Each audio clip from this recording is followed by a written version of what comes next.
안녕하세요. 취미로 철학하는 남자입니다. 네, 오늘은 12월 29일 9시 13분을 지나고 있고요. 네, 스피노자 에티카 일부 신에 관하여 드디어 마지막 부록입니다. 네, 이 이후로는 2부에 대한 내용은 하지는 않을 거라서 1부의 마지막이 될 것 같고, 네, 아무튼 마지막 시간인 만큼 빨리 해보도록 하겠습니다. 꽤 긴데 내용 자체가 그렇게 복잡하지는 않기 때문에 한 번에 다 끝내볼까 하고 있어요. 좀 길어서 한 40분, 50분 나올 수도 있다는 생각이 들긴 하는데, 아무튼 내용 간추려 보면서 얘기를 해보겠습니다. 네, 부록에서는 지금 앞선 내용을 처음에 정리를 해줘요. 그러면서 신의 성질에 대한 정리를 해주고, 신이 어떤 성질을 지니고 있는지 여기에 대해서 자기가 증명을 해왔다. 필연성을 가지고, 유일성을 가지고, 그 다음에 자기 원인성, 만물 원인성, 결정성 이런 걸 얘기를 하게 되는데, 제가 봤을 때 대표적인 네 가지 성질은 필연성, 무한성, 영원성, 그 다음에 하나가 뭐였죠? 존재성. 예, 이걸로 봐야 되는데, 이제 유일하다. 그 다음에 자기 원인적 특징이 있다. 만물의 원인이다. 결정되어져 있다. 이런 얘기를 또 추가적으로 해줍니다. 네, 그 다음에 이제 말하는 거는 이제 자기가 그 정리들을 진행하면서 주석이나 이런 걸 통해서 편견들을 없애려고 노력을 해왔다는 얘기를 해주고요.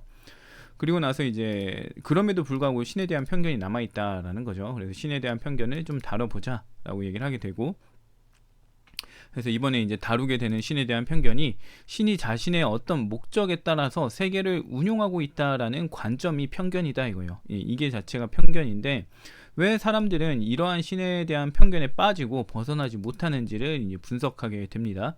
그래서 그 신에 대한 편견의 발생을 보게 되는데, 인간은 모든 인과를 알지 못하고 개인적 이익을 추구한다는 기본적인 성질을 제시를 해요. 그러면서 여기서부터 이제 문제가 되는 게 뭐냐면, 인간이 모든 인과를 알지 못하잖아요. 자기가 어떤 이유로 인해서 어떤 의지를 가지게 되었는지 그런 원인을 다 파악하지 못하니까 자기가 자기 스스로 의지를 발생시켰다라고 판단하게 된다 이거예요.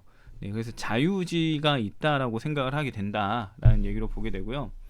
그래서 이게 이제 인간의 특징이고, 그 다음에 나오는 것도 이제 자신의 이익을 위해서 행동하는 이기성이 있다라는 얘기를 합니다. 그래서 그리고 여기까지가 이제 잠깐만요. 여기까지가 세 번째 특징으로 나오는 것 같은데, 네, 인간은 타자를 이해하기 힘들 때 자신의 정신에 근거하여 타자를 판단한다라는 이 성질을 말합니다.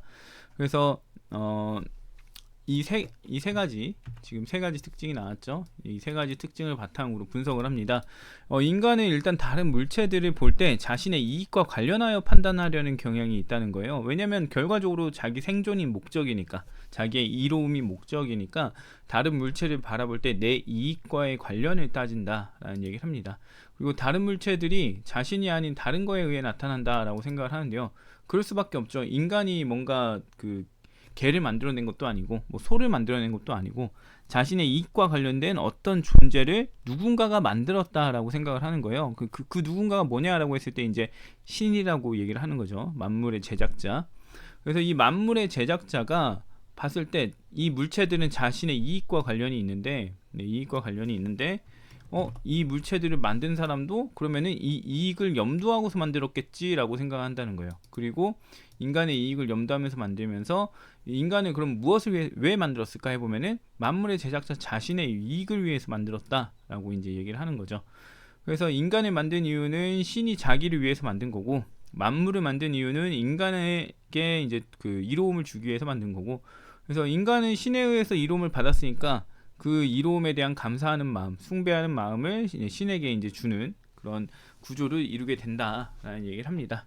그래서 이러한 점에 따라서 만물이 존재하는 목적을 설명하는데 사람들이 노력을 기울이게 된다라고 얘기를 하는 거죠.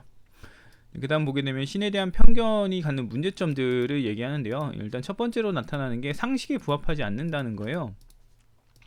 일단 사람들은 선행을 하면은 신이 좋아하고, 그 다음에 악행을 하면은 신한테 피해를 받거나 이런 것들을 받는다 라고 얘기를 하는데, 자연재해나 질병 같은 경우가 인간의 악행에서 비롯된다라고 보는 거죠. 근데 문제는 뭐냐면은 악행을 저지르지 않은 사람도 병에 걸리고 재해를 입는다라는 거예요. 그렇다 보니까 이거 뭔가 좀 이상하지 않냐라는 얘기를 하게 되는데, 사람들은 신의 뜻이 있겠지라고 하면서 넘어간다라는 겁니다. 근데 그렇다 보니까 이 편견이 깨지지 않는다는 거예요. 인간이 악행을 저질러야만 뭐 해로운 것들을 당하게 되는데, 선함을 저지르는 사람들도, 선행을 하는 사람들도 그 재해나 질병을 얻는다 이거죠. 그럼 왜 얻냐 했을 때 이거는 신의 뜻이니까 뭐 이유는 알 수 없다, 뭐 어떤 목적이 있는지 알 수는 없지만 신이 그렇게 한 거다. 그러면서 그 자신들이 가지고 있던 신에 대한 목적론적 세계관에 대해서 유지하려고 하는 경향을 보인다라는 거예요. 그래서 비상식적이어도 유지하는 경향을 보인다. 근데 이제 스피노자는 여기에 대해서 이런 상태로 봤을 때 수학과 학문들이 없었다면은 진리는 올바른 인식을, 진리에 대해서 사람들이 올바르게 인식할 수가 없었을 것 같다라는 얘기를 하게 됩니다. 네, 그 다음에 이제 목적론적 세계관의 문제점이 이제 또 현상을 왜곡한다는 건데요. 낙석사고에 대한 경우를 들면서 어떤 사람이 길을 가다가 어떤 그 높은 곳에 있는 돌을 맞아 죽게 되었을 때 왜 죽었냐를 보게 되면은 돌이 그 사람을 죽이려고 해서 죽일 목적을 가지고 떨어졌다 이렇게 본다라는 거예요. 이게 상식에 부합하지 않는다는 거죠. 그냥 돌이 떨어져서 사람이 죽은 사건인데 여기에 대해서 신이 돌에게 그 목적을 부여했다 이런 얘기를 한다고 보는 거죠.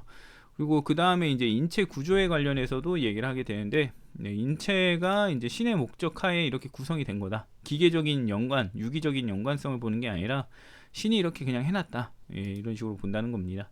그래서 이제 올바른 탐구를 하는 사람들, 이런 그 해석들이 좀 이상하잖아요. 그렇기 때문에 올바른 탐구를 하려고 하는 사람들이 이런 부분들을 분석하게 되면은 비난을 하게 되는데, 왜냐면 자기들이 권위를 누리고 있는 체계를 흔드는 역할을 하기 때문에, 탐구, 올바른 탐구가 이런 그 자신들의 권위를 흔드는 역할을 하기 때문에 그걸 비난한다라는 얘기를 합니다.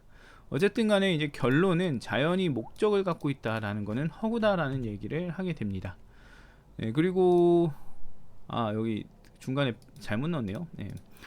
결론은 결과적으로 이건데 문제점을 하나 더 제기를 해요. 신에 대한 편견의 문제점으로 논리적 문제들을 제기하게 되는데, 모든 것은 목적에 따라 생기는 게 아니라 필연성과 완전성에 따라 생기는데 사람들이 지금 착각하고 있다, 그 얘기를 하고요.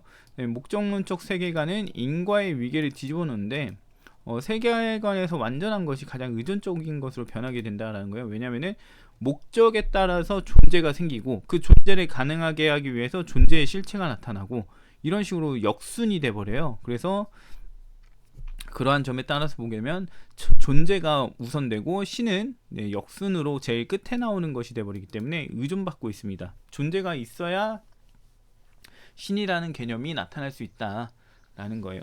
신이라기보다 신이라는 개념이 나타날 수 있다. 신은 의존적인 존재가 된다 라는 얘기를 합니다. 그리고 나서 이제 스피노자는 경험주의적 관점을 갖고 있기 때문에 이런 생각을 가지고 있다라고 말하면서 사람들이 말하는 선악의 의미와 질서에 대한 얘기를 합니다. 선악이라는 거는 이제 뭐 건강이나 그 신에게 이제 사랑을 받는 데 있어서 좋은 걸 선행이라고 하고, 그다음에 그렇지 않은 걸 악이라고 한다고 말합니다. 그러니까 경험적인 거라는 거죠.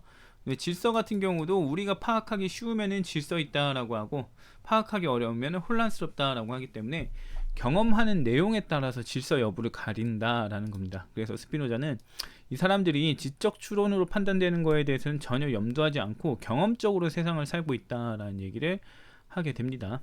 그래서 경험적인 개념을 중시하는 사람들이란 걸 밝히는데, 이 경험적인 걸 중시하다 보니까 논쟁과 회의론이 생긴다라고 얘기를 하는 게, 사람들마다 경험하는 내용이 다르기 때문에 같은 걸 보고도 다른 방식으로 경험한다고 볼 수 있기 때문에 논쟁과 회의론이 생긴다라는 얘기를 하는 거고요. 그러면서 이제 경험적 판단에 대한 격언들을 제시해줘요. 어떤 격언들이 있고, 이러한 것들은 이제 뭐 경험적 개념을 중시하는 거를 이제 언급해준다 라고 얘기를 하죠. 그러면서 이제 스피노자는 지성적 판단을 한다면은 논쟁과 회의론이 생기지 않을 거다라는 얘기를 하게 되는데요. 이건 약간 좀 생각을 해야 될 수 있는 부분인 것 같아요. 지성적 판단을 한다는 게 이 경험적인 걸 중시하는 사람들도 자기가 지성적 판단을 한다고 생각을 하기 때문에 좀 약간 그 고민을 해봐야 될 부분이라는 생각이 들고요. 그 다음에 이제 사물의 본성을 모르는 사람들의 이제 그 논박을 합니다. 사물의 본성을 잘 모르기 때문에 사람들은 신이 완전하다면 왜 세상은 불완전한 거냐라고 질문을 할 수 있는데, 이건 신의 본성을, 그 사물의 본성을 모르기 때문에 그렇다는 거예요.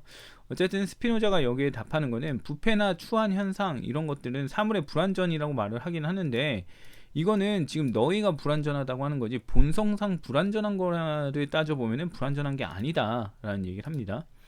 그다음에 왜 완전한 신은 모든 인간을 완전히 이성적으로 만들지 않았냐? 완전한 신이라면 모든 걸 완전하게 그렇게 할 수 있었을 텐데라고 하는데, 이 그 실체라는 게 구현될 때 다양한 가능성을 구현하게 됩니다. 그렇다 보니까 인간의 실체에 따라서 인간을 만들 때 모든 경우의 수의 인간을 만들어야 해요. 그래야 완전하게 만드는 거거든요.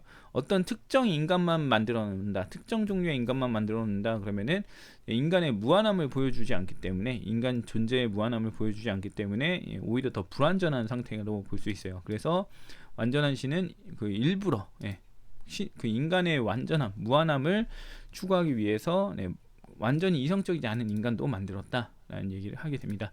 그러면서 이제 부록을 마무리하면서 끝이 나게 되고요. 내용을 간단히 보면서 얘기를 해보겠습니다.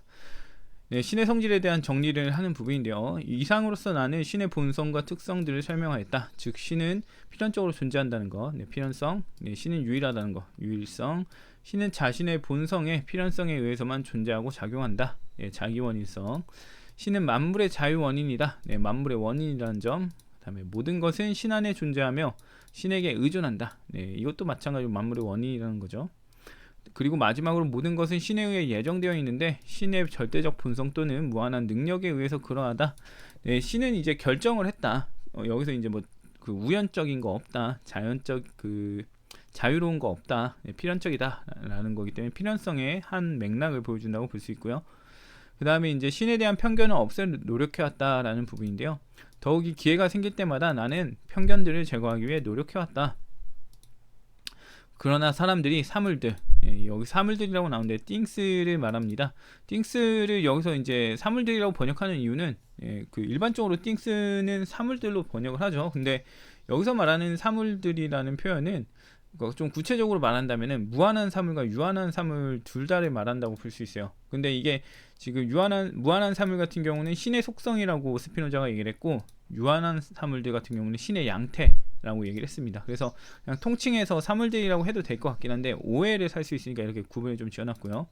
어쨌든 사물들의 연결을 내가 그것을 설명한 방식으로 이해하는 데 커다란 장애물이 없고, 지금 보게 되면 신에 대한 편견이 있으니까 이 무한한 사물들과 유한한 사물들의 연결에 대해서 이해하는 데 좀 어려움을 겪게 한다라는 거예요.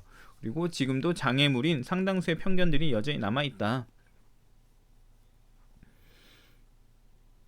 아무튼 신에 대한 편견을 제거하려고 노력했고, 근데 사람들은 그 편견을 가지고 있고, 그리고 여러 가지 편견이 아직도 남아있기 때문에 그것들을 이성에 입각해서 검토해보는 게 가치 있다고 생각을 한다라는 거죠. 그 다음 보겠습니다. 신에 대한 편견, 신이 자신의 어떤 목적에 따라 세계를 운용하고 있다라는 건데요. 내가 여기서 지적하려고 하는 것은 모든 편견들은 다음에 한 편견의 근거에 있다. 모든 자연물이 어떤 목적을 가지고 움직인다고 생각한다. 그들이 신 자신이 어떤 일정한 목적에 맞추어 지휘하는 것이 확실하다고 주장한다. 사람들은 자연물이 어떤 목적에 따라 움직인다는 얘기를 한다는 거죠. 그 다음에 왜냐하면 신이 인간을 위해 모든 것을 만들었으며 인간을 창조한 것도 인간이 신을 숭배하기 위해서였다고 말하기 때문이다. 인간이 지금 그 자기 이익과 관련해서 세상을 보고 있으니까 이 나의 이익과 관련되는 것들은 왜 있는 거지 했을 때 신이 우리를 위해 만들어준 거고, 인간을 그러면 왜 만들었을까 생각해보니 신은 자기한테 숭배하게끔 하려고 만들었다라고 얘기를 하는 거죠. 일반적으로 그렇게 얘기를 하죠, 신에 대해서. 그 다음 사람들은 왜 신에 대한 편견에 빠지고 벗어나지 못하는가. 이제 이 부분에 대해서 이 편견을 고찰해보자. 왜 벗어나지 못하고 왜 이 편견을 받아들이는지 살펴보자 라는 얘기합니다. 그리고 그것이 오류라는 점을 얘기하겠다라고 얘기를 하죠. 그리고 마지막으로는 선과 악, 공적과 제 칭찬과 비난, 이런 것들이 어떻게 이제 생기게 됐는지를 설명하겠다라고 얘기를 합니다. 편견에 빠지고 벗어나지 못한 현상을 위한 기초, 인간은 모든 인간을 알지 못하며 개인적 기익을 추구한다라는 건데요. 지금 이 모든 현상에 대한 이유를 설명하기 위해서 인간에 대한 그 정신을 좀 파악해봐야 한다. 인간의 정신을 근거해서 설명하려고 해야 한다라는 거예요. 물론 여기서 이제 인간 정신의 본성을 도출하려고는 하지 않겠다라지만, 그래도 이해하기 위해서 사람들은 모두 사물의 원인을 모른 채 태어나고 모두 자기 이익을 추구하려는 욕망을 가지며 이 욕망을 의식하고 있다는 근거로 이제 한번 파헤쳐 보면 될 것 같다라는 얘기를 하는 거고요. 예, 인간은 자기 자신의 의지의 원인을 다 파악하지 못해서 자신을 자유롭다 생각한다라는 얘기를 합니다. 일단 스피노자는 자유를 부정했죠. 필연적인 세상이라고 얘기를 했기 때문에 네, 자유롭다고 생각하는 건 잘못인데 잘못을 저지르고 있다 이런 거예요. 그래서 인간은 자신의 의욕과 욕망을 의식하고 있는데 그 원하고 욕구하도록 결정한 원인을 매번 알지 못한다는 거죠. 그렇다 보니까 자기들이 스스로 그 의지를 가졌고 그에 따라서 행동했다라고 얘기를 이제 인식을 한다라는 건데, 그거는 이제 문제라는 점을 얘기를 하는 거죠. 아무튼 이런 경향이 있다라는 걸 알고 있어야 된다라는 거고요. 그 다음에 나오는 거는 인간은 항상 목적을 위해서, 이익을 위해서 행동한다. 네, 그들은 언제나 이루어진 것의 목적 원인만을 알려고 하며 네, 그것을 들었을 경우에 만족한다. 왜냐하면 그들에게는 그 이상 의심할 어떤 이유가 없기 때문이다. 그렇죠. 어떤 것의 목적을 파악하는 게 가장 중요하고, 왜 그런 목적이 있고 왜 이거는 그렇게 존재하는지 이런 걸 파악하는 거는 좀 약간 복잡한 문제이기 때문에 사람들이 관심을 잘 갖지 않죠. 그래서 그게 나한테 어떻게 이로울 수 있는지, 어떤 이로움을 제공할 것인지를 파악하는 거, 어떤 목적을 수행하는 데 도움이 될 것인지 이런 걸 파악하는 게 사람들의 주된 관심사다 라는 얘기를 합니다. 지금 인간의 심리에 대해서 얘기를 하고 있는 거예요. 심리를 파악하면은 이걸 종합해 봤을 때 왜 신에 대한 편견에 빠지는지를 알 수 있으니까 그런 얘기를 하고 있다고 보면 될 것 같습니다. 아무튼 그 다음 보겠습니다. 인간은 타자를 이해하기 힘들 때 자신의 정신에 근거하여 타자를 판단한다. 다른 사람들에게서 그것을 들을 수 없을 때, 이유를 들을 수 없을 때 평소에 자신이 어떤 목적에 의하여 유사한 행동을 했는지, 행동을 하도록 결정했는지 생각해보는 수밖에 없다. 그래서 사람들은 자신의 정신에 의하여 다른 사람의 정신을 판단한다 라는 건데요. 이건 신의 의도를 파악할 때 이제 쓰는 심리적인 기제라고 볼 수가 있습니다. 네, 그 다음 보겠습니다. 인간은 다른 물체들을 자신의 이익과 관련하여 판단하는 경향이 있다. 네, 이 경향이 있다는 점은 앞서도 얘기를 하긴 했는데, 그들은 자신의 안과 밖에서 자기의 이익을 추구하는데 적지 않게 도움이 되는 많은 수단들을, 예컨대 보기 위한 눈, 그 다음에 씻기 위한 이, 영양을 위한 식물과 동물 등을 발견하므로 다른 거의 모든 것에 대해서도 이런 식으로 접근하고 자연적 원인을 의심할 아무런 이유가 없으니까 사람들은 모든 자연물을 자신들의 이익을 위한 수단으로 간주하게 된다. 네. 그러니까 다른 존재들은 다 나의 이익과 관련된다, 나한테 도움이 되거나 해로운 걸로만 이해한다라는 거죠. 그래서 그 사물의 본성 자체에 대한 관심이 없다는 점을 제시해 줍니다. 네, 그 다음 다른 물체들이 자신이 아닌 다른 것에 의해 나타난다고 생각하게 되다라는 건데요. 네, 자신들이 이러한 수단을, 이것들이 나한테 이로운지 해로운지를 발견하긴 했는데 자기들 스스로, 인간들 자체가 개를 만들거나 양을 만들거나 하진 않았다는 거죠. 그렇다 보니까 이런 수단들을 산출한 다른 어떤 것이 존재한다고 믿게 된다라고 합니다. 네, 왜냐면 이제 그것들이 다른 어떤 것에 의해 존재할 수밖에 없는 게 그 사물들이 스스로 만들어졌다고 믿을 수 없었기 때문이다. 오히려 그 수단들이 늘 자신들을 위해 산출되는 예를 유추하여 인간적 자유를 부여받은 어떤 지배자 또는 자연의 지배자들이 존재하고, 신이 존재하고, 이들이 자신들을 위하여, 신들이 인간을 위하여 모든 것을 만들었다고 결론 지을 수밖에 없었다 라는 얘기를 합니다. 그러니까 결과적으로는 신이 모든 걸 만들었는데 인간을 위해서 모든 거를 좀 뭔가 해놨다 라는 얘기로 볼 수가 있죠. 네, 그 다음에 보겠습니다. 만물의 제작자도 자기 이익을 위해 인간과 만물을 만들었다고 생각을 한다라는 건데요. 사람들은 이러한 지배자의 성정에 관해서, 이런 지배자가 어떤 그 성질과 정신을 가지고 있는지 알지 못하죠. 그렇다 보니까 자기들을 근거로 해서 판단할 수밖에 없었다라고 합니다. 그래서 신이라는 게 인간적인 특징을 지니게 되는 그런 현상을 보이게 되는 건데요. 그래서 신들 자신을 위하여 인간들에게 의무를 지우고 최대로 존경받기 위해서 모든 것을 인간의 사용에 맞추어 지휘한다. 인간한테 그 존경받기 위해서, 숭배받기 위해서 그 모든 만물을 이제 지휘한다라는 거죠. 이게 부합이 안 되죠, 사실. 그래서 그들 각자는 신이 자기를 다른 사람들 이상으로 총애하고 그 다음에 탐욕을 충족시키기 위해 전체 자연을 지휘하도록 여러 가지 신을 숭배하는 방식을 생각해냈다. 사람들은 자기의 이익을 추구해야 될 논리를 찾는 거예요. 그래서 내가 너보다 더 그 이익을 취해야 되는 이유를 찾는 과정에서 신과 자신이 관련된다. 그런 것들을 이제 파악하고 거기에 따라서 그 논리를 설정하고 이런 것들이 있죠. 그래서 과거 이제 그 예전 역사를 보게 되면은 시대가 거슬러 올라가면 올라갈수록 신과 그 왕을 좀 관련 지으려고 하는 경향이 생기죠. 네, 그런 것들은 이 왕의 그 이익을 신이 이제 어느 정도 허락한다. 그걸 위해 너희들은 노력해야 한다. 이런 그 논리를 마련하기 위해서라고 볼 수가 있을 것 같습니다. 네, 그 다음 보겠습니다. 이에 만물이 존재하는 목적을 설명하는데 노력을 기울이게 되다. 이제 사람들이 봤을 때 신이 인간들의 이로움을 위해서 뭔가를 만들었으니까 그 사물들을 바라볼 때 이것들이 존재하는 목적은 우리의 이익을 위한 건데 어떤 이익을 위해서 나온 걸까? 어떤 걸 위해서 하는 걸까? 이런 식으로 생각하는데 노력을 기울였다라는 얘기를 하는 겁니다. 여기서부터 이제 문제에 대한 얘기를 하는데 그 자연재해나 질병은 인간의 악행으로 비롯된다라는 인식을 갖는 거예요. 보게 되면 자연은 인간에게 유용하지 않은 것을 행하지 않음을 밝히려고 애쓰는 동안 그들은 자연과 신들이 인간처럼 미쳐있음을 증명했던 것처럼 보인다.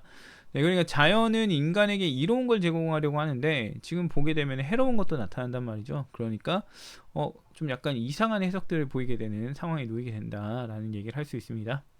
보게 되면 자연에 있는 그토록 많은 유익한 것들 사이에서 적지 않은 해로운 것들, 즉 폭풍 후 지진, 질병 등을 발견하게 되는데요. 이것들은 인간이 신들에게 행한 악행으로 인해 인간이 범한 과실로 인해 신들이 화났기 때문에 발생했다라고 얘기를 하게 됩니다. 네, 그래서 보게 되면은 자연과 신이 뭔가 인간 때문에 뭔가 분노하고 악행을 뭔가 화를 내고 이런 걸로 보여지는 현상이 나타나죠. 그래서 이것도 좀 이상하다 라고 볼 수가 있습니다.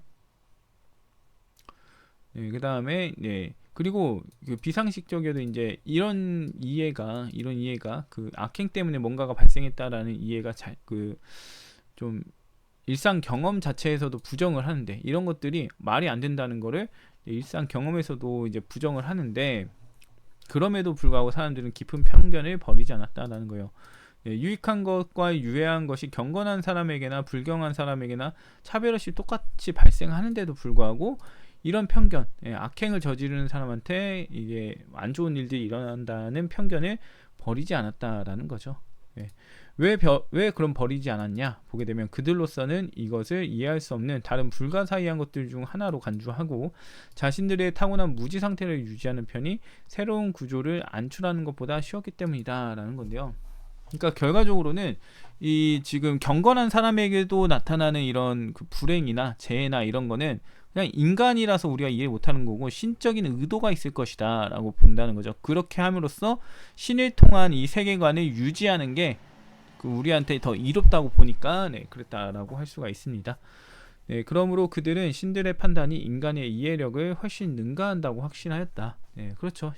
지금 인간이 파악하기 힘든 그 목적을 또 수행하고 있다라고 볼 수 있으니까요. 그 다음에 이제 스피노자는 수학과 다른 학문이 없었더라면 진리에 대해서 올바른 인식을 갖지 못했을지도 모른다는 얘기를 하는데요. 그 목적에는 관계하지 않고 본질과 특성들에만 관계하는 수학이 진리의 다른 규범을 제시하지 않았더라면 진리는 영원히 인류에게 감춰져 버렸을 것이다 라고 얘기가 나옵니다.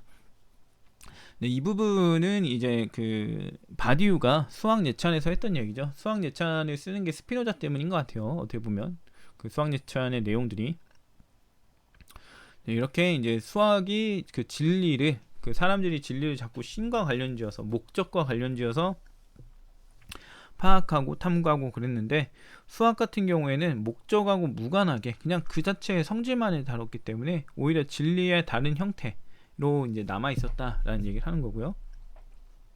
그렇다고 해서 이제 스피노자가 수학만을 중시한 거라기보다는 수학 외에도 이러한 편견을 알아차릴 수 있게 하고 그들을 사물에 대한 참된 인식으로 인도하는 다른 원인들, 뭐 학문들이죠.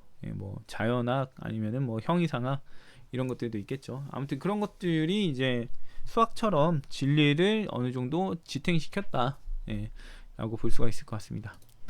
그 다음 보게 되면 자연이 목적을 갖는다는 건 허구다라는 건데요. 이상으로서 나는 첫 번째 약속한 거 인간들이 왜 편견에 빠지고 편견에서 빠져나오지 못하는지 설명했다라는 건데 여기는 좀 제가 잘못한 것 같긴 하네요. 아무튼 자연은 정해진 목적을 갖고 있지 않고 모든 목적 원인은 인간의 허구라는 거를 이제 밝히는데 많은 말이 필요하지 않다라고 얘기를 하게 되는데, 네, 그렇죠. 뭐 목적이 있어서 나타났다라는 거는 좀 한계가 있고, 그 다음에 이제 낙석 사고에 대한 예시를 보면은, 예, 그런 거를 조금 더 받아들이기 쉬운 예시로 제시하고 있다는 걸 알 수가 있습니다. 네, 그 다음 보겠습니다. 모든 것은 목적에 따라 생기는 게 아니라 필연성과 완전성에 따라 생긴다라고 하는데요. 왜냐하면 편견의 기원으로 밝힌 기초들과 원인들에 의해 자연에 있는 모든 것은 영원한 필연성과 최고의 완전성에 의해 생긴다는 걸 바뀌면서 충분히 입증했다. 예.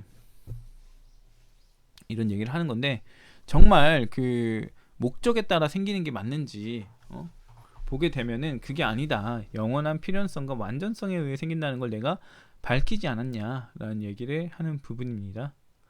그래서 이렇게 보면 될 것 같고, 그 다음 보면 목적론적 세계관은 인간의 위계를 뒤집어 놓는다. 네, 목적에 관한 이 설이 자연을 전적으로 전도시킨다. 예, 자연을 뒤집어 버린다는 거죠. 왜 그렇게 보냐면 실제로는 원인인 것이 결과가 되고 결과인 게 원인이 되는 현상이 생기기 때문이라는 거예요. 그래서 이제 전도시킨다는 거는 맨 앞에 있던 걸 맨 뒤로 만들고 맨 뒤에 있던 걸 맨 앞으로 만들고 이렇게 바꿔버린다라는 얘기를 합니다. 네, 그래서 보면 목적론적 세계관이 완전한 것을 가장 의존적으로 변화시킨다. 네, 그렇죠. 일단 제일 앞에 있는 게 그 뒤에 나올지 모르겠는데, 네, 아무튼 읽어보면서 얘기할게요. 최고며 가장 완전한 것을 그것은 가장 불완전한 것으로 만든다. 네, 지금 목적론적 세계관이 완전한 걸 불완전한 것으로 만든다고 하는데요. 왜냐하면 신에 의해 직접적으로 산출된 결과는 가장 완전한데, 직접적으로 산출된 건 가장 완전한데, 사물은 그것을 산출시키기 위한 완전하고 사물은 그것을 산출하기 위해 필요한 중간 원인이 많을수록 불완전하다. 그래서 보게 되면 신이라는 게 있고 신의 속성이 있고 신의 속성 다음에 사물이 있잖아요. 그래서 신이 가장 완전하고 신의 속성이 그 다음이고 신의 그 결과물인 신의 속성의 결과물인 사물은 불완전한 게 돼요. 그런데 지금 목적론적 세계관에 따르게 되면은 신에 의해서 직접적으로 사물들이 산출됩니다. 그리고 나서 신의 목적을 달성하기 위해서 만들었다고 한다면은 이 사물들이요. 그러면은 이 사물들이 우선적으로 나타나고 이 사물들을 근거 짓는 사물들이 존재하게끔 만들어야 되는 실체나 이런 것들이 후순으로 생겨요. 그래서 목적이 먼저 있고 그 다음에 이제 사물이고 그 다음에 이제 그 성질이고 그 다음에 존재에 대한 게 생깁니다. 그래서 지금 존재에 대한 실체가 원래대로라면 최후의 사물인 것이, 원래대로라면 지금 스피노자의 입장에 따르면 사물이 가장 그 실체와의 위계상에서 제일 하단에 있는 거예요. 그래서 제일 그 미천한 거라고 볼 수가 있는데 그 사물을 제일 처음의 것으로 만들어요. 그러니까 존재의 실체가 모든 세계의 시작인데 지금 목적론적 세계관에서는 목적 다음으로 사물이 이제 그 존재의 시작을 나타낸다고 볼 수가 있는 거죠. 그래서 그 사물들이 이제 처음의 것으로 만들어지고 모든 것 중에 가장 우수한 게 돼버린다라는 상황이 생기는데, 지금 스피노자의 기본적인 입장과는 다르죠. 신이 가장 우수하고 완전한 건데 갑자기 지금 목적론적 세계관으로 가니까 사물이 가장 우수하고 완전한 것이 돼버리는 상황이 되는 거죠. 그래서 그게 문제가 있다라는 얘기를 하는 거고요. 목적론적 세계관으로 보면 신은 의존적 존재가 된다라는 건데요. 신의 완전성을 부정한다라는 겁니다. 앞서 얘기했던 거랑 비슷한데 신이 목적을 위하여 행동을 한다라는 거예요. 그래서 신은 자신에게 결핍된 어떤 것을 추구하고 있음이 틀림없다. 왜냐면은 어떤 목적을, 일단 신이라는 건 자기 원인이거든요. 자기 원인인데 자기 스스로 어떤 이유로 인해서 뭔가를 발생시키거나 그럴 수 있는데, 지금 이 목적론적 세계관에 따르면은 신이 어떤 존재를 발생시키는 데 있어서 목적의 근거에서 만들었다는 얘기가 돼요. 그러면 신은 목적에 의해서 통제되고 있다는 얘기거든요. 그러면 이 목적이 신의 원인이다라는 거죠. 신의 행동의 원인. 그래서 문제가 되는 상황에 놓입니다. 그래서 자기 원인이 아니게 되는 상황이 생기게 되고, 이 신의 목적이 이제 자기 원인적인 느낌이 있는데, 문제는 뭐냐면 목적은 그럼 왜 존재하는가라고 보면 목적 때문이 아니라 존재하기 때문에 존재한다는 얘기가 나와야 되는데, 그건 존재의 실체인 신에게 있는 거니까 문제가 생기죠. 세계를 이해하는데 올바른 이해를 할 수가 없습니다. 세계의 시초는 자기 원인이어야 되는데 그 자기 원인이 아니게 되니까요. 아무튼 그 다음 보게 되면 신학자들과 형이상학자들은 수호의 목적과 동화의 목적을 구별하고는 있지만 그래도 역시 신이 피조물을 위해서가 아니라 자기 자신을 위해서 행한다고 인정을 한다라고 얘기를 합니다. 지금 이 수요의 목적과 동화의 목적을 정확하게 어떤 의미인지 알기는 어려운 것 같아요. 근데 결과적으로 보게 된다면은 신학자들과 형이상학자들은 신이 인간의 이익을 위해서 행하는 게 아니라고 보기는 하는데, 그렇긴 하는데 결과적으로 자기 자신을 위해 행한다. 그러니까 수요의 대상이 인간이라고 여겼는데 인간이 아니라 자기 자신이다. 신 자기 자신이다 라는 거를 얘기를 한다는 거예요. 이렇게 되는 이유가 뭐냐면 창조 이전에는 그들은 신을 제외하고는 신의 활동이 목적이었던 것을 아무것도 가리킬 수 없기 때문이다. 그러니까 신이라는 게 있는데 제가 아까 말했던 것처럼 목적에 따라서 무언가를 했다 그러면은 신 외에 목적이 있어야 돼요. 근데 지금 신은 자기 원인이어야 되기 때문에 자기 원인은 신만 될 수 있다 보니까 존재의 실체만 될 수 있다 보니까 결과적으로 목적 자체도 자기 자신을 목적하는 듯이 되어야 돼요. 그래야만 그 자기 원인이 될 수 있으니까요. 자기 자신을 위해서 어떤 사물을 만들었다. 그러면 자기 원인적이기 때문에 다른 외부의 목적을 둘 필요가 없습니다. 그러면 그나마 자기 원인적인 요소를 유지하면서 목적론적 세계관을 유지할 수가 있는 건데, 근데 문제는 뭐냐면 자기 자신에게 어떤 이로움을 제공하기 위해서 사물을 만들었다는 얘기잖아요. 근데 그게 지금 나를 이롭게 해야 되는 상황에 놓였기 때문에 그런 거네 라고 가는 거죠. 그래서 보게 되면은 신이 어떤 것을 위해서 수단을 갖추려고 했다는 것은 그 어떤 것을 갖추고 있지 못하여 욕구했다는 것임을 인정할 수밖에 없다라는 거죠. 그러니까 신이 완전하고 그 다음에 뭐 그런 존재라면은 자기 원인적 존재라고 하더라도 아무튼 결함이 없는 존재여야 될 텐데 완전한 존재여야 하니까. 근데 문제는 지금 어떤 걸 통해서 뭔가 자기에게 이로움을 주려고 한다는 거잖아요. 그럼 이로움이 없는 상태, 뭔가 부족을 느끼고 있는 상태이기 때문에 욕구를 하는 거라서 신이라는 게 신이라는 게 지금 잠깐만요. 완전성을 갖기가 어렵다. 신이라는 게 불완전했구나라고 가게 됩니다. 그러면은 신에 대한 접근이 깨져버리게 되죠. 그래서 이건 문제가 있다라는 점을 얘기를 하게 됩니다. 그 다음 보게 되면 목적론적 세계관의 문제점을 또다시 얘기하는데요. 이 현상을 왜곡하는 걸 말합니다. 여기서 넘길 수 없는 것은 사물들의 목적을 부여하는 일에서 자신들의 설을 증명하기 위해 무지로의 환원을 도입했다라는 거다. 이것은 그들의 설을 옹호할 다른 방법이 전혀 없었음을 얘기해준다. 그러니까 목적론적 세계관은 지금 무지로 나아가면서 자신들의 근거를 다진다라는 얘기인데요.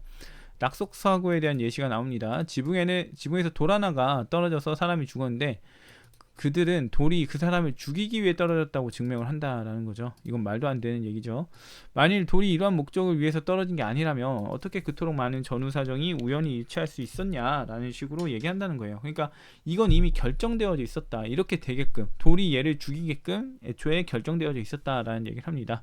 여기에 대해서 누군가 당신이라는 사람이 그 사건은 그냥 바람이 불었고 그래서 바위가 떨어진 거고 사람은 그곳을 지나고 있다 보니까 그걸 맞아 죽은 것 뿐이다 라고 얘기할 수 있지만 그 사람들은 아니다. 그럼 왜 그때 바람이 불었겠냐? 그 사람이 왜 그곳을 지나고 있었겠냐? 라고 얘기를 하게 되고 바람이 분 거는 날씨가 안 좋아서고 그 다음에 사람이 그 길 지나간 거는 친구의 초대를 받았기 때문이다 라고 하더라도 그럼 왜 바다가 거칠어졌는데? 그리고 왜 그 사람이 초대를 받았는데 이렇게 쭉쭉 나간다는 거예요. 그렇게 인과를 찾아서 쭉쭉쭉 나가다 보면은 결과적으로 이제 그냥 신이 뭔가 의지했던 게 아닐까, 그렇게 목적했던 게 아닐까, 이렇게 갈 때까지 계속 해묵게 된다라는 거죠. 그렇기 때문에 우리의 그 일반적인 이해와 좀 다른 접근을 하게 된다라는 얘기를 하는 거고요. 그 다음에 마찬가지로 그들은 인간 신체의 구조를 보고 놀라며 대단한 기교의 원인들을 모르기 때문에 신체가 이루어지는 어떤 메커니즘을 모르기 때문에 그것이 이제 어떤 기계적 메커니즘이 아니라 신적인 초자연적인 메커니즘에 의해서 만들어진 거다라고 얘기를 한다는 거죠. 그래서 한 부분이 다른 부분을 손상하지 않는 방식으로 조직되어 있다라고 결론을 짓는다라고 합니다. 아무튼 이 그 신을 통한 접근을 하다 보니까 올바른 인식을 안 갖게 되는 상황이 놓인다는 거죠. 그래서 이제 올바른 탐구를 하려는 사람들이 나타나는데 거기에 대해서 비난한다라는 얘기를 합니다. 네, 기적의 참다운 원인을 탐구하며 학자로서 자연적 사물을 이해하려고 하는 사람이 있다면은 일반적으로 불경한 사람으로 간주가 되고 자연과 신들의 해석자로 숭배하는 사람들, 그러니까 종교인들에게서 공공연히 비난을 받는다. 왜 받냐면, 왜 이런 비난을 받냐면, 만일 무지가 없어지면, 신과 관련해서, 자연과 관련해서, 기적이라고 하는 것과 관련해서 무지가 없어지면은 자신들의 권위를 주장하고 방어하기 위한 유일한 수단인 어리석은 경탄도 없어지기 때문에 그런 사람들을 유지하기 위해서 올바른 탐구라는 걸 방해했다라는 거죠. 네, 이렇게 해서 이제 목적론적 세계관의 그 비현실성에 대한 얘기가 끝나고 선악과 같은 개념에 대한 얘기를 하게 되는데요. 나는 이러한 것을 그만두고 세 번째 부분으로 옮겨난다. 선악과 같은 개념에 대한 얘기를 한다고 그랬죠. 네, 존재하는 모든 것이 자기들을 위하여 만들어졌다고 믿은 사람들, 그 사람들은 자신들에게 가장 중요한 것을 요체로 판단하고 중요한 걸로 파악을 하고요. 가장 많이 만족시키는 온갖 것들을 탁월한 것으로 평가하지 않으면 안 된다라는 얘기를 합니다. 그렇게 평가할 수 있죠. 그렇게 해서 사람들은 선과 악, 질서, 혼란, 따뜻함, 추움, 아름다움, 추함 등의 개념들을 형성하게 됐다라는 건데요. 이런 상태 평가를 하는 게, 상태 파악을 하는 게 과연 문제가 있냐라고 보게 되면 저는 문제는 없다고 생각을 하거든요. 그런 식으로 판단을 하는 건 잘못이 없다고 생각하는데 지금 스피노자는 좀 지적을 하고 있는 걸로 보입니다. 그 다음 보면, 그리고 그들은 자신들을 자유롭다고 생각하기 때문에 칭찬과 비난, 죄과와 공적 등의 개념들이 생겨났다. 왜 이 얘기가 나오는지에 대해서 조금 설명하려고 각주를 달았는데요. 지금 스피노자가 봤을 때는 필연적인 세계에서 어떤 행위가 어쩔 수 없이 벌어지는 거예요. 어떤 인간이 뭔가 선행을 베풀었다? 이거는 그 사람의 의지에 의한 게 아니라 그냥 필연적으로 그런 결과가 벌어지게 될 수밖에 없었던 거예요. 근데 지금 사람들은 어쩌냐면은 이런 필연적인 세계를 인정하지는 않죠. 그렇다 보니까 어떤 목적하에서 움직이거나 자유롭게 선택할 수 있었던 상황에서 이 어떤 선행을 베푼 사람이 있다면은 그 사람은 자기가 그 행위를 선택했다라고 보는 거죠. 그렇다 보니까 이런 올바른 행위, 선행을 한 사람은 개인의 능력이 뛰어난 거다라고 보는 거죠. 그렇기 때문에 칭찬을 하는 거고, 만약에 악행을 한 사람은 개인의 능력이 나쁘기 때문에 그렇다고 얘기를 하는 겁니다. 그래서 이런 것들을 이제 칭찬하고 비난하는 상황이 생기는데, 사실 필연적 세계관 안에서는 저 사람이 선행을 베풀었던 거는 그럴 수밖에 없는 환경이 있었으니까 베풀었다가 돼요. 그래서 굳이 칭찬할 것이 되는가, 굳이 비난할 것이 되는가, 이런 식으로 간다라는 겁니다. 그래서 이런 부분이 나온다라고 보시면 될 것 같고, 후자에 대해서는 나중에 인간의 본성을 다룬 후에 설명할 거고, 여기서는 전자에 대해서 간단하게 이제 설명하겠다라고 합니다. 전자에 대해서 간단히 보면은 사람들이 말하는 선악의 의미를 살피죠. 건강과 신의 경배에 도움이 되는 모든 것을 선이라고 부르며 반대되는 걸 악이라고 부른다라고 얘기를 하고요.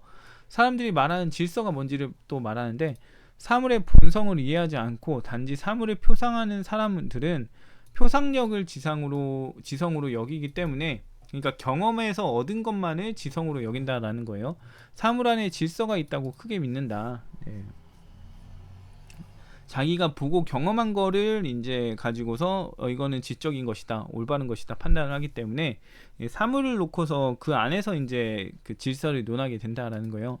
왜냐하면 사물이 우리의 감각을 통하여 우리에게 나타나는 경우에 우리가 그것을 쉽게 표상할 수 있고, 표상하고 따라서 그것을 쉽사리 기억할 수 있도록 배치되어 있으면 우리는 그것을 잘 질서 잡혀 있다라고 말을 한다는 거예요. 그러니까 뭔가 안정되어 있다, 정돈되어 있다를 질서 잡혀 있다라고 말한다는 거죠. 그 반대의 경우 나쁘게 질서에 잡혀 있다 혹은 혼란스럽다고 말한다라는 건데, 이 질서 잡힘과 혼란스러움의 기준이 내가 봤을 때 뭔가 정돈되어 있는 것 같으면은 정돈되어 있고 단순하고 그러면은 질서 잡힌 거고, 아니면 혼란스러운 거다라는 얘기를 한다는 거죠. 그래서 기본적인 우리가 갖는 그 질서 개념하고 좀 다르죠. 질서라는 거는 어느 그 기계적인 연관, 그리고 그 법칙에 따라서만 움직이는 그런 질서를 말한다면은, 여기서는 그냥 뭔가 쉽게 기억할 수 있고 쉽게 파악할 수 있고 그건 정돈되어 있음을 이제 질서 잡혀 있다라고 본다는 거죠. 그러니까 결국 경험적인 부분, 감각적인 부분에서의 단순함, 이런 거를 놓고 질서 잡혀 있다, 이런 얘기를 한다고 볼 수가 있습니다. 네, 그다음 우리가 쉽게 표상할 수 있는 것들은 우리를 기쁘게 함으로 혼란보다 질서를 택한다. 사람들은 질서를 택한다는 거죠. 이러면서 마치 질서가 잠깐만요. 마치 질서가 자연 안에 있는 어떤 물체인 것처럼 존재인 것처럼 여긴다라고 얘기를 한다는 겁니다. 그래서 경험적인 요소로 받아들인다라는 거죠. 그 다음에 이제 신은 표상적 세계를 창조했다라는 부분인데, 그들은 신이 모든 것을 질서 있게 창조했다고 말하면서 신에게 표상력을 기속시킨다라고 얘기를 하게 되는데요. 저는 이게 잘 이해가 안 돼요. 이게 이 부분이 신에게 표상력을 기속시킨다라는 표현 자체가 무슨 말인지는 잘 모르겠는데, 굳이 지금 맥락상 이해를 해본다면은 신이 표상적 세계만을 만들었다고 사람들이 여기는 거를 지적하는 것 같습니다. 근데 이건 그래서 좀 잘 납득되지가 않는데, 그 다음 보겠습니다. 인간의 표상력을 배려하여 사람들이 사물을 아주 쉽사리 표상할 수 있도록 모든 것을 안배했다는 뜻으로 말한 게 아니라면은 사람들은 이런 식으로 이해하는 것 같다. 그러니까 인간이 쉽게 표상하게끔 해줬다는 말이 아니라면은 지금 이 표상력을 기속시킨다라는 거잖아요. 그 신에게 표상력을 기속시킨다. 사실 이 부분은 지금 제가 살짝 졸린 감이 있어가지고, 아무튼 보면 일단 다시 읽어볼게요. 신이 모든 것을 질서 있게 창조했다는 것은 자신들도 질서, 이건 아닌 것 같고요. 이건 제가 어젠가 했던 것 같은데 이거는 아닌 것 같고, 신이 표상적 세계만을 만들었다고 지적하는 걸로 보이고, 그래서 인간의 표상력을 배려해서 쉽사리 표상할 수 있도록 모든 걸 안배했다는 뜻으로 말한 게 아니라면, 이거는 잘 모르겠긴 합니다. 제가 이 부분은 몇 번을 봤는데도 애매한 것 같아요. 표상력을 기속시킨다라는 게 잘 판단되진 않습니다. 그래서 제가 이건 넘어갈게요. 지적 추론으로 판단되는 것에 대해 염두하지 않는 사람들에 대한 얘기를 하는데, 그리고 아마도 그들은 우리의 표상력을 훨씬 능가하는 무한히 많은 것이 존재하며, 이건 이제 실체라고 할 수 있을 것 같아요. 표상력을 넘어선다라는 것 자체부터가 표상할 수가 없다는 건데, 이거는 감각적 표상을 얘기하는 것 같거든요. 이 표상력은. 그렇기 때문에 감각적 표상 능력에서 벗어나는 무한히 많은 것들이 있다. 이런 것들을 모른다라는 거죠. 코끼리의 실체, 닭의 실체, 이런 거를 전혀 생각하지 않는다, 이런 얘기를 하는 겁니다.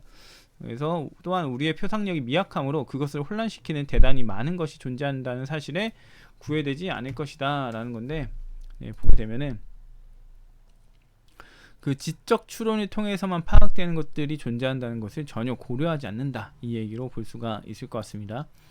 그러나 이것으로 충분하지 않다라고 하는데, 영문으로 보게 되면은 그러나 이에 대해서는 충분히 다루었다로 보여요. 그래서 이 표상력을 능가하는 무수히 많은 것, 무한히 많은 것을 이미 충분히 우리는 다뤘다라는 내용으로 보여지거든요. 그러면 실체에 대한 얘기를 우린 많이 했다라는 거고, 신에 대한 얘기를 하는 부분을 보면 다 실체에 대한 얘기잖아요. 그래서 이에 대한 이야기는, 이에 대한 주제에 대해서는 이 주제에 대해서는 많이 다뤘다, 충분히 다뤘다라고 하는 말이 나오는 게 더 맞는 것 같습니다.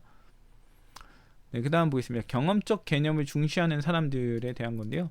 다른 개념들도 역시 표상력을 여러 가지 방식으로 자극하는 표상의 양식에 불과하다라고 하는데요. 여기서 보게 되면 이 다른 개념이 이런 식으로 표현이 되어져 있는데, 저는 이 개념들이 뭘까를 좀 고민을 많이 했어요. 그래서 처음 생각했던 게, 표상력을 능가하는 그 실체화 같은 걸 말하나? 이런 걸로 봤는데 그게 아닌 것 같아요. 후행되는 문장을 보게 되면 선함, 악함이 나오잖아요. 그런 거 봤을 때 선악 개념과 같은 거를 말하는 걸로 보이고요. 선악 개념 역시 표상력을 여러 가지 방식으로 자극하는 표상의 양식에 불과하다. 그러니까 경험적인 요소다라는 거죠. 경험적인 표상에 해당이 된다. 그래서 사람들이 갖는 선악과 같은 개념들도 경험을 통해 얻는 경험적 표상의 일종이다. 이런 얘기를 하는 걸로 보입니다. 그 다음, 그런데도 무지한 사람들은 그것들을 사물의 중요한 속성으로 간주한다. 그러니까 사람들은 지금 선악과 같은 표상을 사물의 중요한 속성으로 간주한다는 건데, 말이 되죠.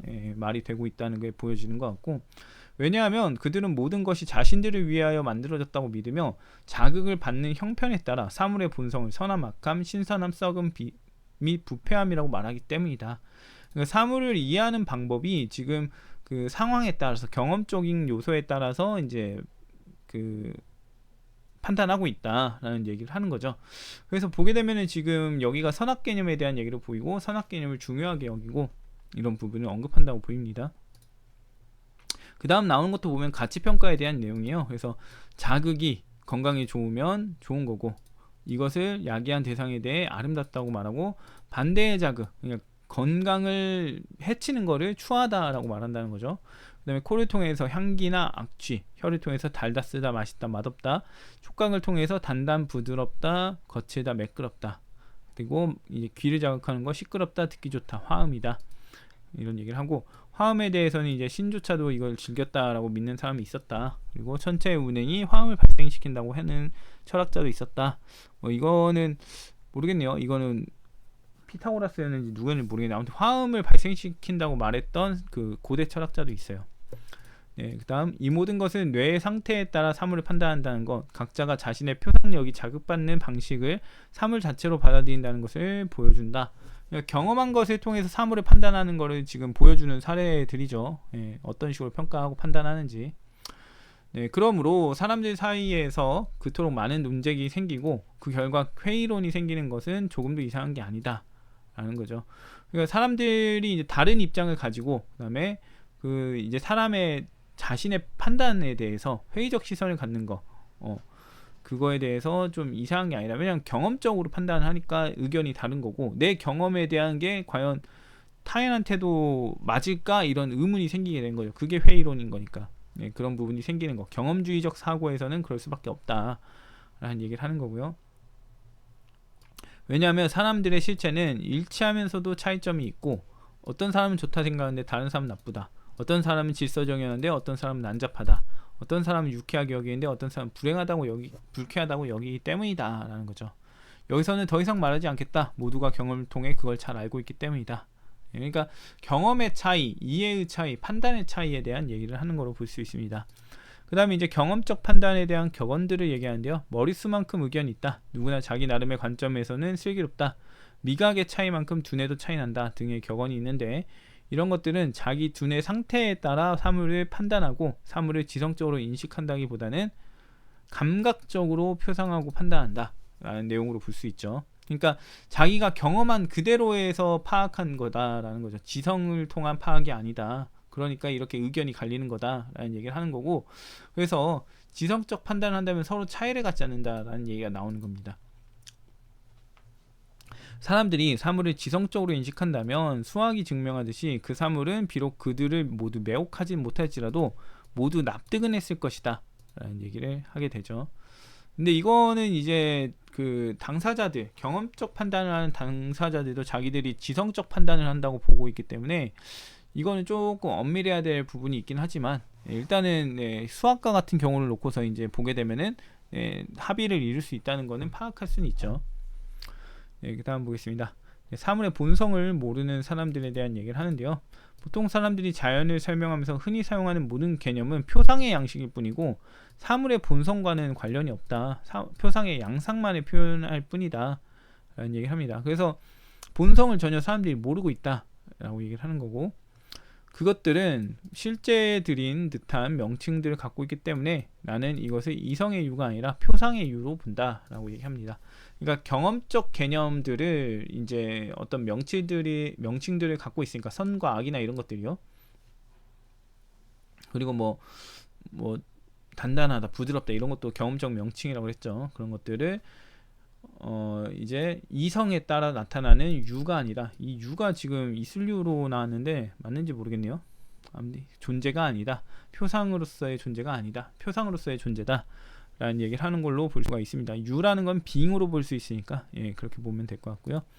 우리는 그러한 개념의 기초를 두고 우리에게 주어지는 논증, 그러니까 지금 보게 되면 사물의 본성을 파악하지 않고 경험적인 요소만 가지고서 이제 우리한테 논증을 하는 거는 쉽게 논박할 수 있다. 왜냐하면 그 사물의 본성을 모르니까 이상한 지적을 할 수 있다라는 거죠. 그래서 사물의 본성을 모르는 사람들의 논증을 보게 되면은 신이 완전하다면 왜 세상은 불완전한 것들이 있는가라는 질문을 던질 수 있다는 건데요. 이거는 사물의 본성을 모르기 때문에 이런 질문을 한다라고 스피노자가 말하는 거예요.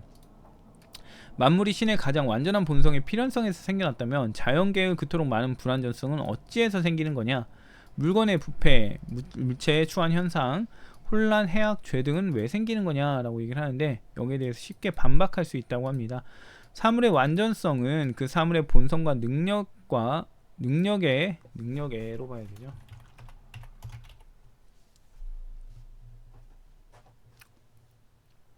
능력에 의해서만 평가되어야 하고, 따라서 사물은 감각을 즐겁게 해주거나 불쾌하게 한다는 이유로, 인간의 본성에 부합하거나 거슬린다는 이유로 더 완전하거나 덜 완전하지는 않다.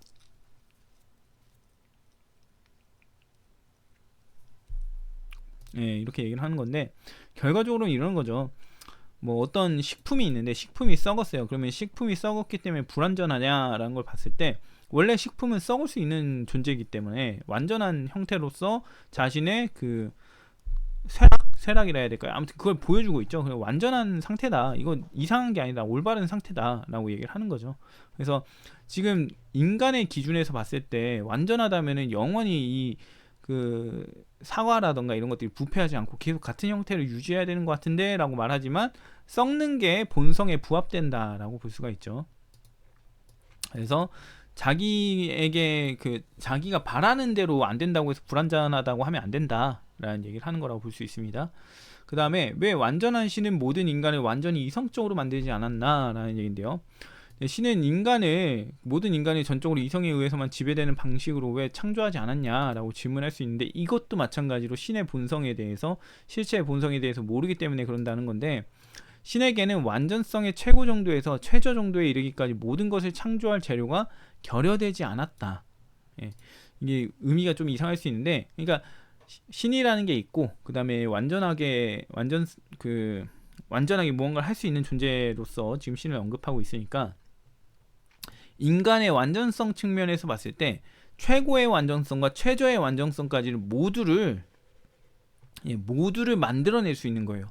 모두를 만들어내는 게 인간의 완전성을 보여줍니다. 인간의 무한함을 보여주기 때문에 신은 최고의 것과 최저의 것을 모두 만들어내는 게 맞다라는 얘기를 하는 거예요. 그리고 또 정확하게 말하자면, 신의 본성의 법칙들은 무한한 지성에 의해 파악될 수 있는 모든 것을 산출하는데 충분하게 포괄적이기 때문이다. 신의 본성의 필연성에서 무한히 많은 것이 무한히 많은 방식으로 생겨나야 한다고 얘기를 했어요. 그게 이제 신의 무한성을 제공해주는 이유예요.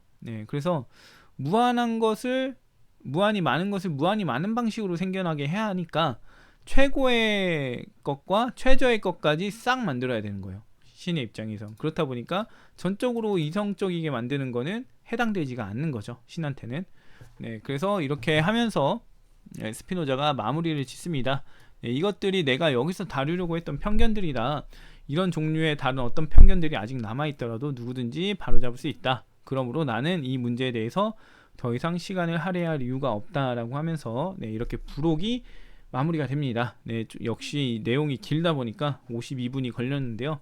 페이지로 치면 한 10쪽 했을지 모르겠네요. 좀 길게 했습니다.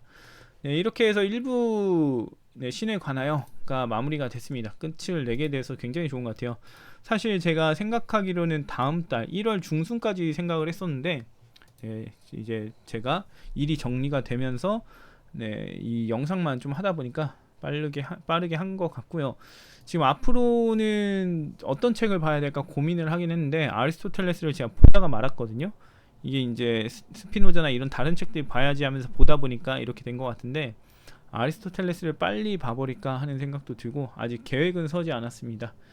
일단 금요일, 오늘 금요일로서 딱 마무리를 지어서, 제일 좋았던 계획은 12월 달 안에 스피노자를 끝내자, 일부를 끝내자였는데 끝내게 돼서 굉장히 좋은 것 같고요.